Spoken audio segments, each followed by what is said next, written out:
안녕하세요, 홈스코벌입니다. 부동산에서 집을 구할 때 마음에 들면 가계약금 먼저 걸어 놓으라는 말 들어보셨을 텐데요. 많은 분들이 가계약이라는 용어를 사용하고 있지만 사실 가계약이라는 건 법률상에는 존재하지 않는 용어입니다. 오랜 시간 부동산을 거래하는 과정 속에서 관행적으로 만들어져 사용되는 용어인데요. 이렇게 가계약에 대한 내용들은 법적으로 정해져 있는 건 아니어서 가계약을 둘러싼 분쟁이 자주 발생합니다. 그래서 오늘 영상에서는 가계약이란 무엇이고 가계약 시 주의해야 하는 점은 무엇인지 쉽고 간단하게 알아보겠습니다.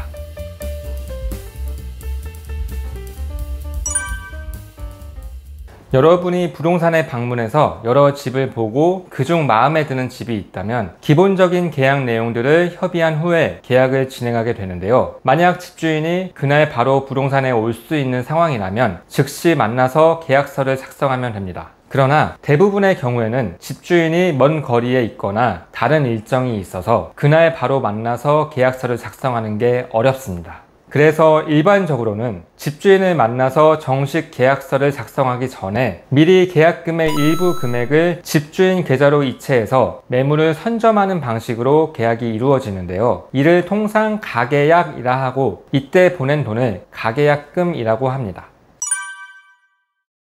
가계약금을 입금할 때 중요 부분에 대한 협의가 있었다면 유효한 계약으로 인정됩니다.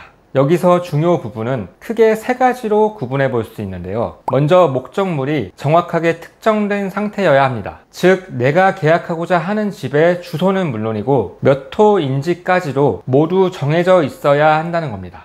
두 번째로 금액에 대해 협의가 끝난 상태여야 합니다. 임대차 계약의 경우에는 보증금과 월세가 얼마인지 협의가 완료된 상태여야 한다는 거죠. 세 번째는 지급 방법에 대한 협의가 끝난 상태여야 합니다. 며칠에 계약서를 쓰면서 계약금 얼마를 지급할 것이고 며칠에 입주하면서 나머지 잔금을 지급할 것이다 라는 내용이 약속되어 있어야 합니다. 이 세 가지 내용들에 대한 협의가 끝났고 이를 문자 등의 기록으로 남겨놓은 상태에서 가계약금을 입금했다면 유효한 계약으로 인정됩니다.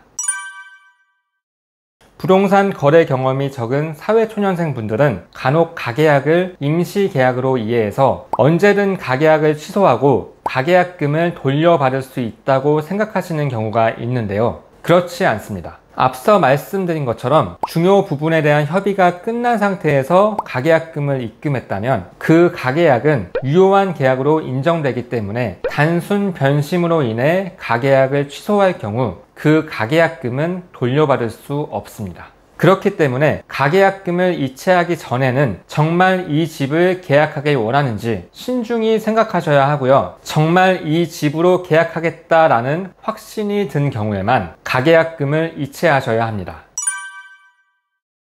피치 못할 사정이 있어서 가계약을 취소해야 하는 경우가 생길 수도 있는데요. 집주인이냐 세입자냐에 따라서 가계약을 취소하는 방법이 조금씩 달라집니다. 먼저 세입자는 가계약금을 포기하고 계약을 취소할 수 있습니다. 반면 집주인은 가계약금의 배액을 배상하고 계약을 취소할 수 있습니다.